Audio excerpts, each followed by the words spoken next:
요즘에 노후 이야기를 자주 하는데 이제 뭐 40년 주담대 풀어주고요. 그럼 은퇴할 나이에도 돈 계속 갚고 있어야 돼요.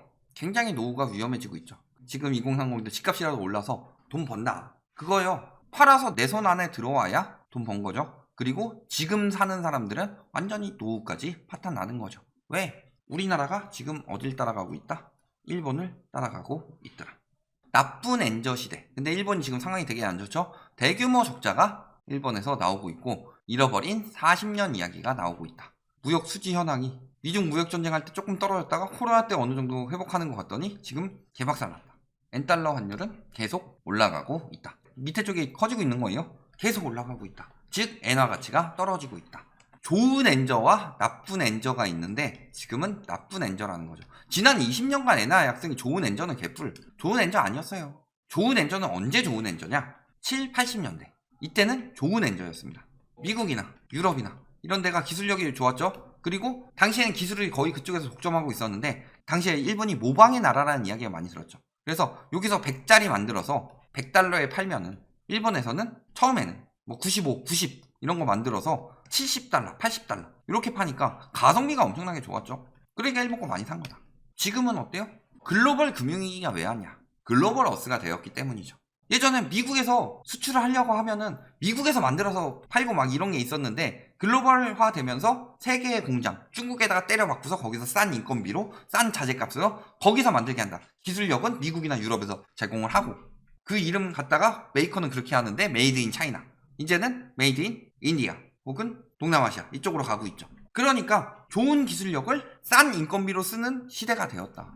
그렇기 때문에 가격 가지고 승부 보는 건 특히 일본 같은 경우는 이제 가격이 많이 비싸죠. 가격 가지고 승부를 보는 시대는 지났다. 그러면 지난 20년간 엔화 약세가 경제에 도움이 됐냐? 엔화 약세가 도움이 된 게 아니라 돈 오지게 풀어서 돈을 찍어가지고 이걸로 소비하면서 먹고 살았던 거예요. 그런데 일본은 미국이 아니죠.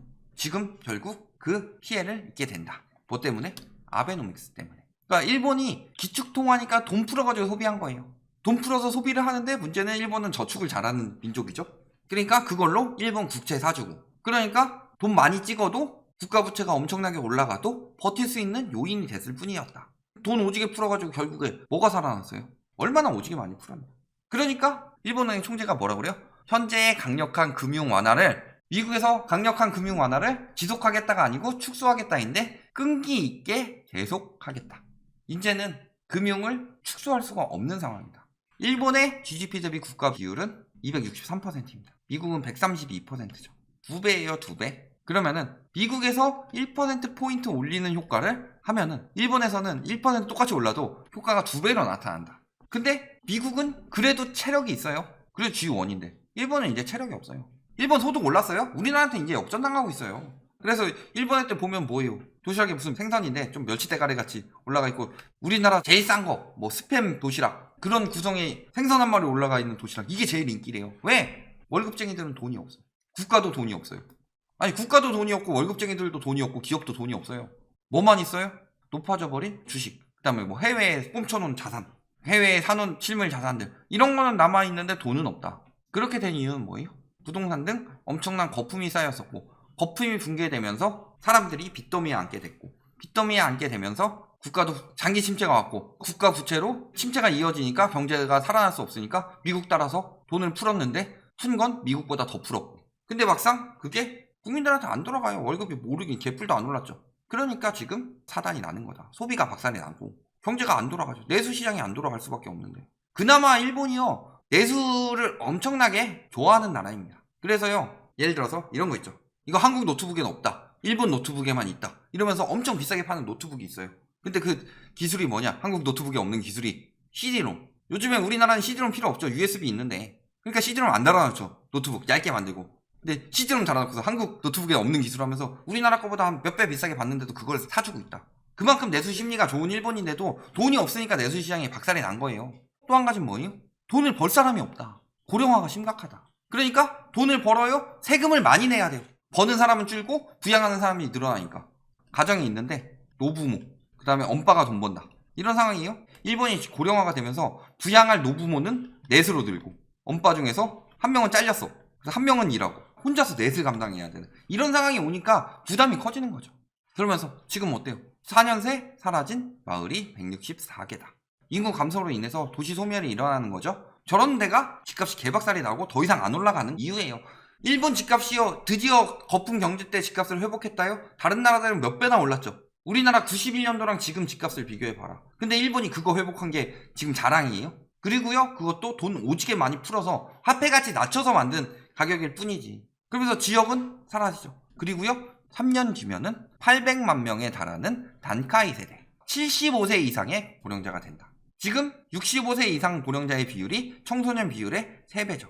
2050년이면 9천만 명대로 떨어질 거고, 턱걸이 하는 거고, 이런 상황이다.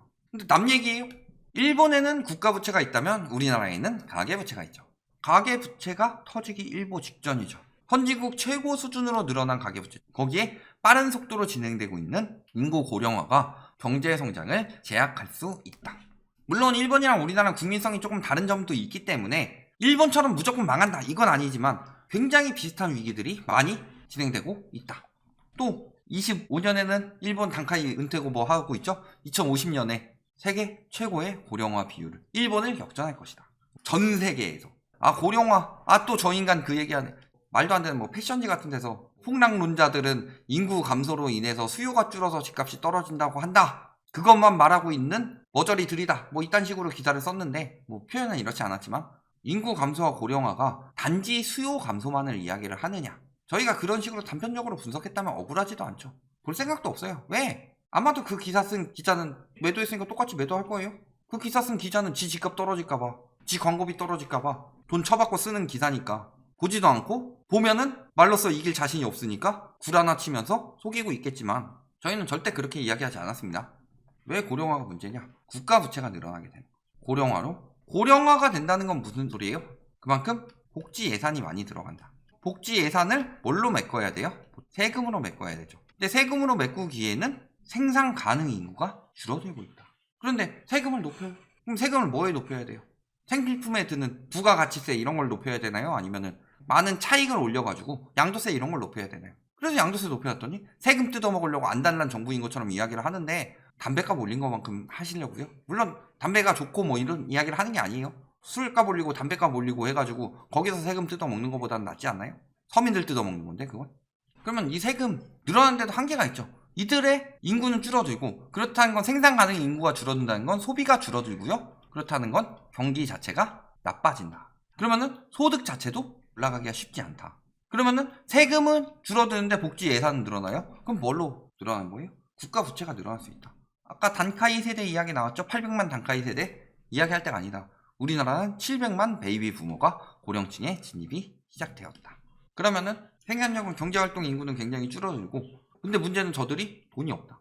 돈은 없는데 뭘로 다 가지고 있어요? 부동산. 1차 베이비 부모, 2차 베이비 부모가 부동산을 선점하고 있어요. 가장 많은 부동산 비중을 가지고 있죠. 외국은요 금융자산 비중 높고요 말년에 되면 부동산 줄이고 빚 줄이는데 우리나라는 빚내서 투기하고 있어요. 이 상황에서 부동산 무너지게 되면 어떻게 되죠? 베이비 부모 노후는 작살을 나는 거예요. 그러니까 지금 슬슬 뭐 하고 있어요? 주택연금 슬슬 늘어나고 있죠. 주택연금 왜 늘어나요? 떨어지게 생겼으니까. 그래서 주택연금이 언제 늘어났냐? 2018년 말에 한번 쭉 늘어났어요. 그러다가 집값 다시 오른다고 하니까 그거 취소한 사람들이 많죠? 다시 하고 있는 거예요. 부동산 붕괴되면 노후는 개박살이 난다. 자, 그런데 부동산은 저렇게 많은 뭐예요? 빈곤층. 돈을 다 부동산에 때려받고 집값 잔뜩 올려놨어요. 빚 잔뜩 내서 집 샀죠. 그리고 거기다 이자 내고 돈 잔뜩 때려받고 내 노후 대비가 없어요. 이게 악순환이다. 부동산을 가지고 놓지 않으면서 청년층 이들에게 공급이죠. 매물이 나오지 않으니까 집값을 잔뜩 올려놔서 그거 가지고 노후 대비 땡치려고 하는 거고. 그럼 청년층도 마찬가지죠. 돈 없죠. 돈 없으니까 부동산 못 사고 나가는 돈 많이 늘어나고 그러니까 결혼 못하고 결혼 못하니까 애 안 낳고 애 안 낳으니까 인구 줄어들고 그러면서 그들이 또 고령화 됐을 때는 부양할 수 있는 사람이 더 줄고 이 악순환이 돌고 있는 거다. 일본처럼 확 올라갔다 한번 개박살이 나서 아이고 다시는 부동산으로 그 짓거리 하면 안 되겠구나 라고 뼈저리게 느끼기라도 했었어야 되는데 노무현 때 엄청나게 올랐다고 그러죠? 그때 미국은 개 많이 올랐어요. 그렇기 때문에 오히려 덜 올라서 덜 박살이 났기 때문에 아이고 생각보다 괜찮네? 당한 사람들은 안 그렇죠? 안 당한 사람들은 생각보다 괜찮네? 또 들어가야지. 그러면서 그때 막 글로벌 금융위기 때도 집값 오른다고 설치던 전문가들 지금도 설치고 있어요. 가계 대출을 늘려서 내 집 마련의 기회를 줘야 된다 이딴 말 하면서 미련 곰탱이 같은 소리 하고 있는 거죠. 그리고 이번이 역대급이죠. 왜? 떨어지려는 순간에 유동성 더 풀어서 완전히 올려놨는데 코로나로 인해서 유동성만 늘어났지 월급이 늘어났나요? 소득이 늘어났어요? 빚만 늘어났어요. 빚으로 쌓아올린 집값이 빚을 붕괴시키면서 연착륙시키려고 그랬는데 과거에는 그래서 상승폭 억제라도 어느 정도 했는데 이번에는 상승폭 억제도 안 됐죠. 미친 유동성 양세 나와서. 그래서 세계는 코로나 이후에나 거품이 많이 끼기 시작하는데 우리나라는 토이노믹스 때부터 엄청나게 꼈으니까 엄청나게 위험하다. 그러니까 빈곤한데 부동산 붙들고 놓질 못하는 거지. 부동산 가격 개폭락하면 끝이죠. 그런데 Y세대라고 하는데 이들이 이야기하는 게 MZ세대 지금 이야기예요. Y세대, Z세대를 합쳐서 MZ세대. 그런데 이들의 소득이 건국 이래 앞세대 같은 나이보다 소득이 적은 첫 세대가 되었다. X세대보다 소득이 적은 Y세대가 됐죠. 이거 무슨 소리예요? 청년층 소득 감소가 시작되었다. 일본이 청년층 소득 동결이 시작되면서 무너진 거죠. 잃어버린 20년, 30년이 온 건데 빚은 늘었는데 소득은 줄었다. 이게 뜻하는 바가 뭔지 몰라요? 소득이 늘어나서 긍정적으로 부동산 가격이 올라갔다. 수요 견인 인플레이션이 일어났다. 그러면 거품이 아니죠. 그런데 MZ세대 소득은 감소하고 있는데 빚은 잔뜩 늘려가지고 그거 가지고 집값만 쳐 올려놨다. 이거 집 붕괴 직전입니다. 집값이 거기서 붕괴되면은 보통은 나이 들고 은퇴해서 집을 팔아서 자금 좀 뭐 저렴한 집이나 이런 데로 옮기면서 그걸 노후 자금으로 사용하려고 했다가 집값이 오르네 하고 집을 때려 사버린 베이비 부모는 폭망하는 거고 그때 집산 청년층은 30년 동안 빈 노예 되는데 그걸 40년 동안 빈 노예까지 만들어가지고 더 부동산 시장 유지하려고 하는 게 미친 짓인 거고 유동성? 종말입니다. 소득은 줄었는데 빚도 줄어요. 그리고 이자 부담은 늘어납니다. 연내 3번 빅스텝 볼코어 이야기 나오고 있고요. 양적 긴축 들어갑니다. 5월부터가 진짜 시작이죠. 그때 5월에 아이고 윤 정부가 와가지고 양도세 완화해줘요. 대박이죠. 근데 6월 1일에 보유세가 나옵니다. 5월에 엄청 팔을 금매물 많이 나오겠죠. 안 나오고 버티는 인간들은 빚더미 끌어안고 가는 거고.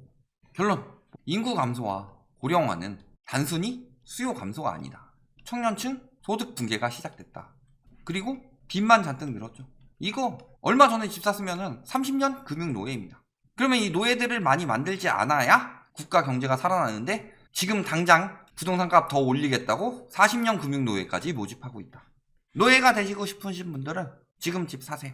남들 그래도 외식 한번 할 때 굴비 걸어놓고 간장밥 먹는 것도 아니고 요즘엔 프린터 잘 나왔죠. 굴비 사진 뽑아놓고 핸드폰으로 보면서 아이고 맛있겠다 남들 먹방 보면서 간장밥 먹게 생긴.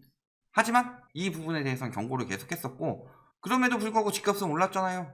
아니 코로나가 터지고 뭐 이런 일시적인 상황 때문이고 그 뒤에 낀 거품만 빠지는 게 아니라 그 전 거품까지 다 빠질 수밖에 없는 상황이다.